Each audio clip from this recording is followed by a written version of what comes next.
welcome to the Nightcap. It's your girl, Carolina Sanchez, and tonight we're talking about a very tough subject. We're talking about the D word. I'm talking divorce, and that is something that rocks people's world. And when you go through it, baby, it is hell before you decide to do it, hell while you're in it, and hell after the fact. And I know Lainika E Johnson is here cracking up because, baby, she's been through that hell. Yes, ma'am. But she's come out on top, and she's a woman's advocate who's here to talk about the experience and what you can do to come out on top the way you have, right? There's life after divorce, I promise. There's life after divorce, but to get through this hard subject, we need a hard drink. Yes. And Toucan Couture here, who is the bartender at White Oak for the Westin Galleria, has a wonderful cocktail for us. What is this? It's a Frida's Garden cocktail.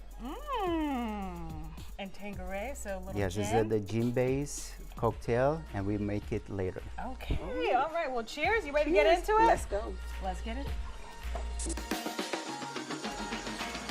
Yeah, what's up for a nightcap? Chill, you know, kick back.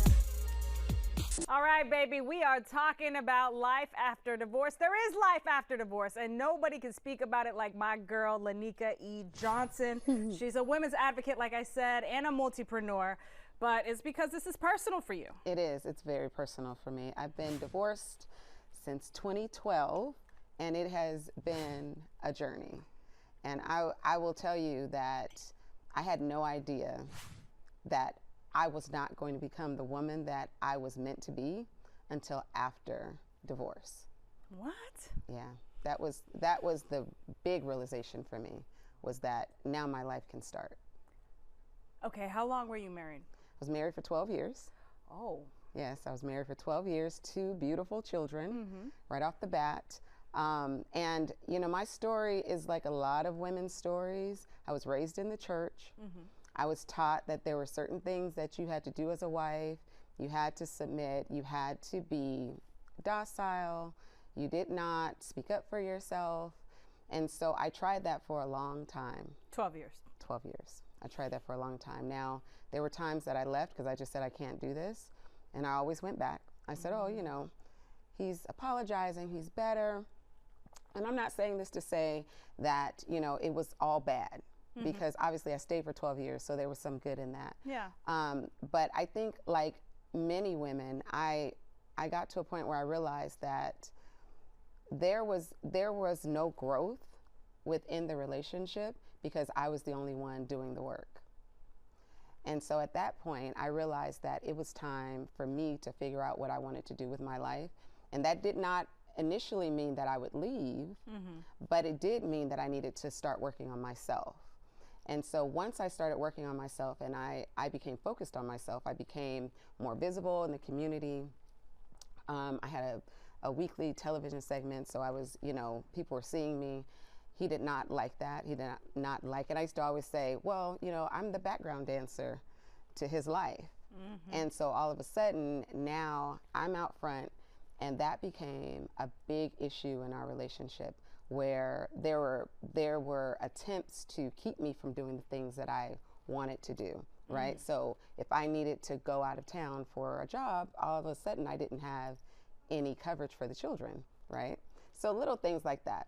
And when we got to the point where I said, okay, listen, and I'm always very honest. I always tell people, don't ask me a question unless you want me to actually tell you the answer. So when he said, what's wrong? What's going on? Are you planning to leave? I said, I'm not planning to leave, but I will leave if this does not change. And so he tried for about 2 weeks, and he came to me and he said, you know what, Lainika, I get it.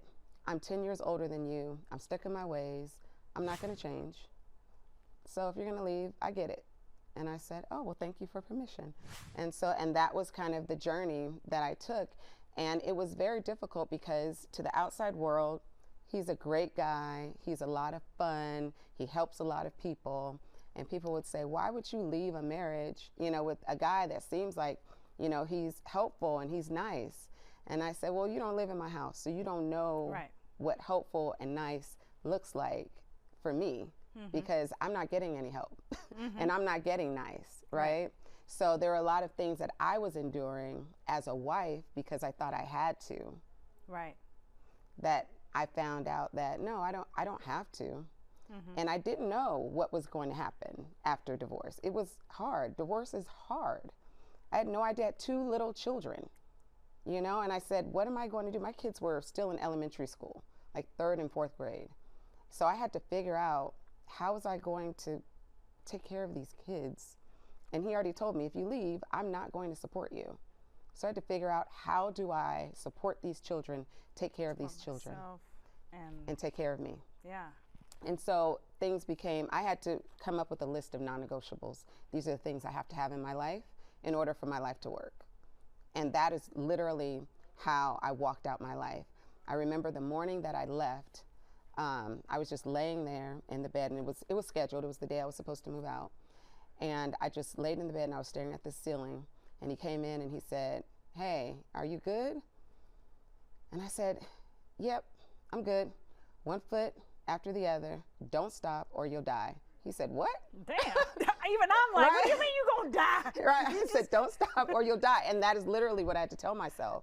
And from that day forward, I never stopped putting 1 foot in front of the other. So when I left, I always tell the story. When I left, I had less than $20 in my bank account. And I was trying to figure out, how do I feed these kids?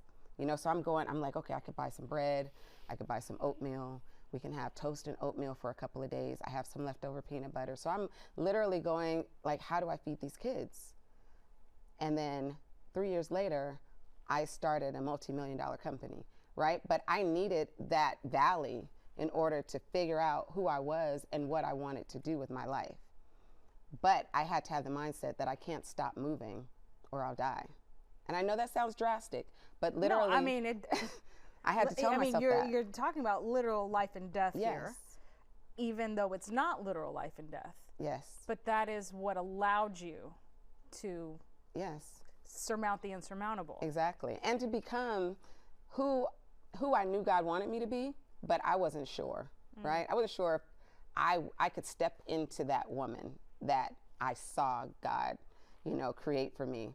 And I felt like in my prayers I would see it, but I didn't know that I could step into her shoes. Yeah. You know, and I felt like that those 3 years that I walked towards it, that was really just me discovering who I am, discovering what my purpose was, and finding out that there's more than a family, kids. I love my family, I love my kids, but realizing that I need to be whole too, and I need to be happy too. Yeah. Right? And that there are so many other women going through the exact same thing that I was going through in silence. And my friends would say, when I left, and we talked about this earlier, the things that people say after the fact, they would say, I thought it was kind of weird when this happened, but I didn't say anything. Yeah. You know, oh, I thought that was a little strange, but I didn't say anything. You know, like when I tell you I was in a controlled situation, like I wasn't even allowed to buy water, like bottled water, because we had water at home, right? So things like that. Like I was literally the background dancer to his life, and I just supported. So I was trying to figure out after the fact, what can I actually do? Can I buy water now? Like, is that okay? Or am I being irresponsible by spending $1.25? Yeah, I had to deprogram. I had to deprogram. And one of the best things I was ever told, I had a divorce therapist. I don't know if people know that there are divorce therapists out there. Actually, no, hold that thought. That thought. We got more with Lainika E. Johnson about life before, during, and after divorce. After the break.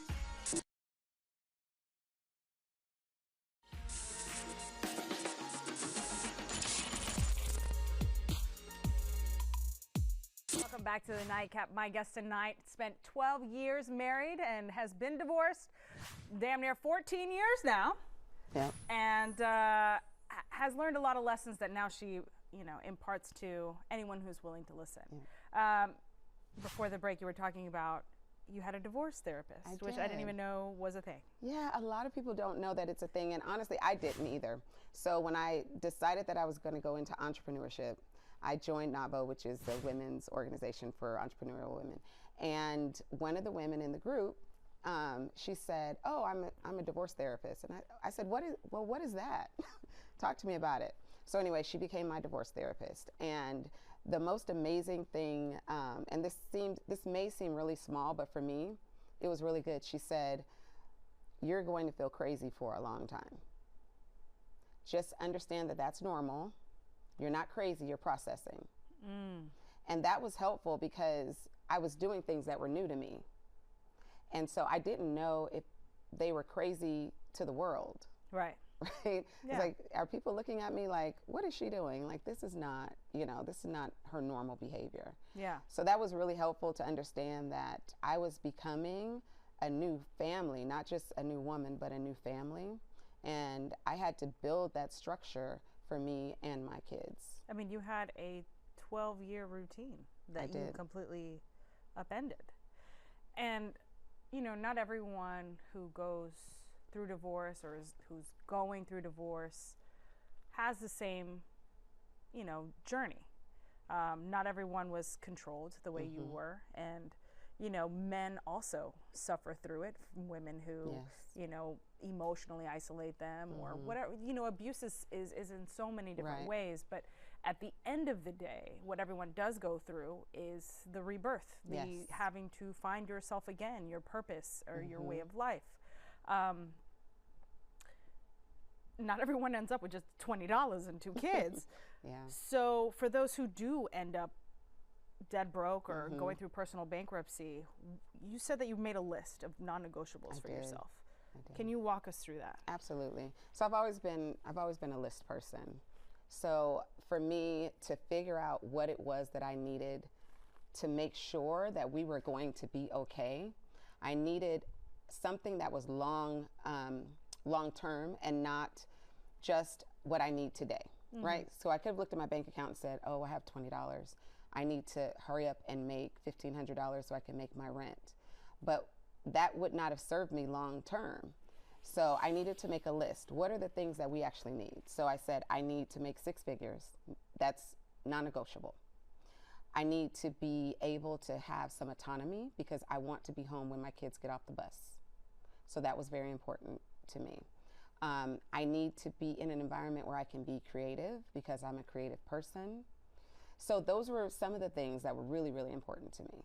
And so it's not just like, this is what we need to survive literally. It's also like, how am I filling my cup as Lainika? Yes, how am I filling my cup? And also, how do we live life? What does life look like for us?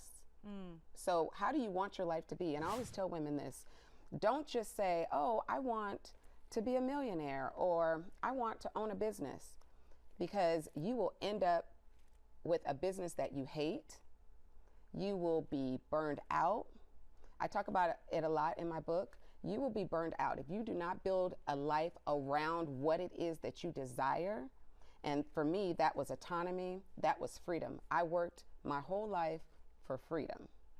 So if something feels like a cage, I'm like a cat, trying to get out of here. Trying to get out. And so, freedom for everyone is defined differently. Different. Yeah. It's different for everyone. And for me, that means that when I want to go on vacation, I can go on vacation. For me, that means that my kids are in college now. If I need to drop everything and fly to Chicago because my daughter's having a hard time at school, I can do that. So for me, freedom means the ability to move around, right? For some other people, it may mean, oh, I have all of this money. And that comes with it too, right? Yeah. We want the money to be able to move around. But for me, it truly means freedom. It means that I'm not tethered to anything. If I want to leave tomorrow and leave the country, I can. I can do what I want to do. Freedom was important to me. Yeah. So that really was what I built my life around. So when I started building my business, I realized that at first I built a cage for myself. And I had to quickly figure out how to get myself out of that cage, right? So I had this great thriving business, right? I'm this divorced mom of 2. People are looking at me like, look what you did. This is amazing. And I'm like, but I can't go anywhere. I'm stuck here because my business needs me and there's nothing I can do about it. I have to be here. So I had to reverse engineer my life to get back to what I said my non-negotiable was. And I needed that freedom and that autonomy. And that was important for me. So I think every woman that is going through a transition, whether it's divorce or whether you got laid off, because, we know a record number of women got laid off last year, whatever the transition is, you got to figure out what works for you and what you want out of your life. Yeah. Okay. A lot of that is in the book. A lot of that is in the book. All right, listen, you stay right there. More with Lainika E. Johnson and her book after the break.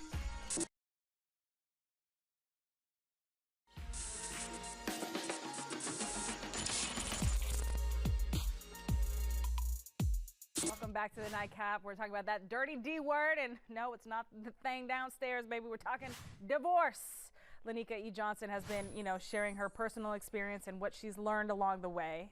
But you have a book that women can purchase, or men, anyone can purchase, Spark. Spark. So let's talk about Spark and how this came to be. I build a lot. So I own 3 companies. One is based in the Philippines. One is based in California. Yes, I own 3 companies. So I'm very busy, and people often ask me, how are you able to launch all of these things and have them be successful? And still provide and still do all of these things. So first, the disclaimer is that I have ADHD. Okay. Right? So I have ADHD.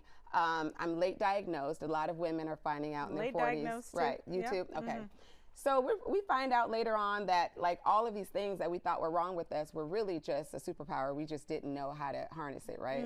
So I figured out that what happens with me is that I come up with all of these ideas, and then I test them.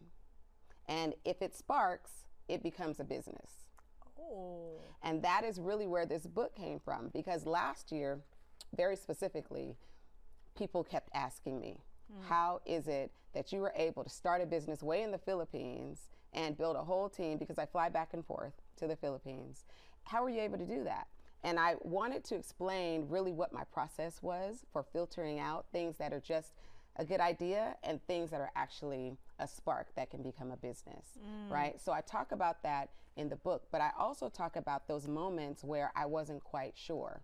Those moments where I was kind of like, maybe this is a good idea, but maybe it's just a good idea to me. And then where do we go from there? How do we test it? How do we ask other people without them thinking we're crazy?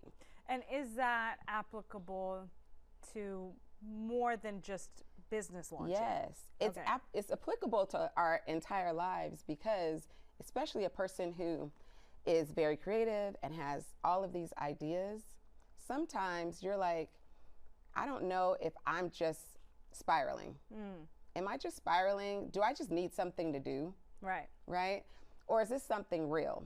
So one of the things that I talk about is just kind of like soft launching it at people and just kind of seeing what they say. If they're like, oh my God, Yeah, yes, I exactly. need that. Or, oh, that's interesting. Lainika. Exactly. Where's my drink at? Right. You know what? Or if She's they just crazy. go, okay, oh, all right. And then they don't ask you about it. No one ever brings it up again. It's probably not a spark. Ain't no spark there. Just let it go. Just let it go. Yeah. So I said, there are so many things that I bring up to people, and they're like, oh, did you ever do that thing? And I go, oh, no, it's just an idea. It was something I was thinking about. But when you think about, now let's relate it back to our lives and when we're talking about transition, right? Because we're talking about divorce. We're talking about career change. I always tell women that are bored in their jobs or in their company or in their career, you may not need a new job. You may just need to change what you're focused on. Maybe you just need a new project. Maybe you're just bored doing the same thing every day. Maybe you need a new project within what you're already doing. And so this is a filtering tool that you can use in your life, because you may not even want divorce. You may just be bored in your marriage, right? And you need to just start planning date nights. Right, you need date nights or something else. Yeah. So I think it's a really good tool. You can use it for so many different things. Amazing. Okay, where can people purchase? On Amazon. On Amazon. Yes, so Perfect. it's available on Amazon. Love that. Yes. All right, so listen, this will help you beyond just divorce. Yes. But before we go, Lainika, for the men and women who are either thinking about it and are about to step into the nasty world of divorce, or in the thick of it, or have just gotten the final signature from the judge, what advice do you have for them? Make a plan. Make a plan. Don't, I hate to be so graphic, but don't freeball it. You gotta go in with a plan. You need to write it all out. and say, this is exactly what I want my life to look like. And then you start making steps toward it. And I always say, walk backwards into your plan. So if your plan is in a year that I want to be fully independent, then make a plan, make the steps, and then back into those steps. All right, make that plan. Make that plan. Lainika, thank you so much for coming on, and you'll have to come back because you do way more. Absolutely.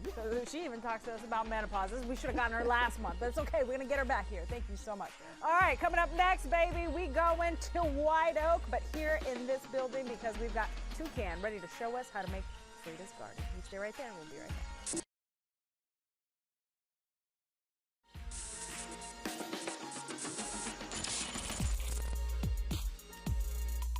Welcome back to the Nightcap. It's your girl, Carolina Sanchez. And look, this glass is empty. I don't do this often, but that's how good this drink is from White Oak, the West End Galleria. And Toucan Couture is here, and he's going to teach me how to make it. So it's time to do what?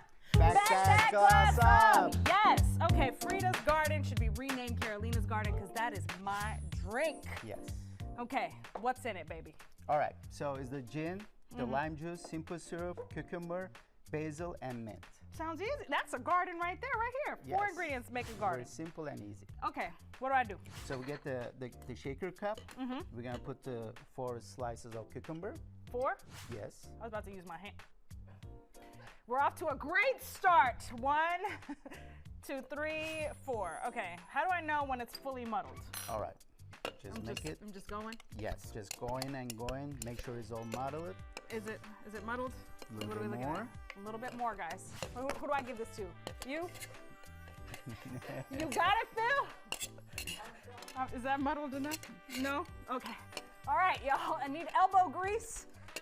And this That's is good. why they pay Toucan the big All bucks. right. That's cool. Okay, Yeah. good. All right. All right. So we're gonna put the 1.5 ounce gin. 1.5 of gin, which I'm really into gin. What's your spirit of choice? I like gin. I like tequila. You know, Was that enough? Did I do it right? just a little bit more. There you go. He doesn't have any lines in here, by the way. He's gonna hire me. Watch. Okay. All right, we're gonna put the 1/2 ounce of lime juice. 1/2 ounce. See, you don't have any lines in here, so I'm all the way eyeballing up. it. Oh, Perfect. A little bit more.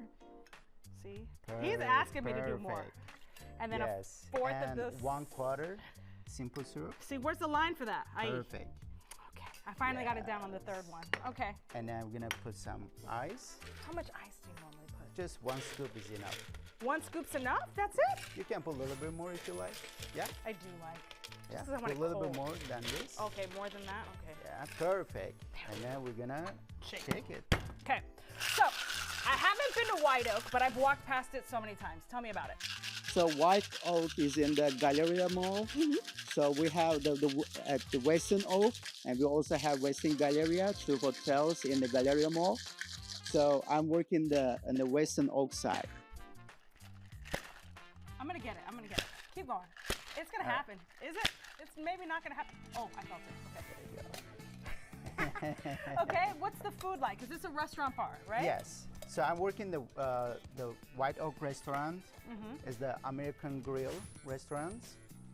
So there you go. It looks beautiful. Does it? Yes. I Perfect. wish it were a little bit greener. You know what I mean? Yeah. So we're He gonna said, get the yeah. I'm just kidding. Okay. so we're gonna get the basil leaf.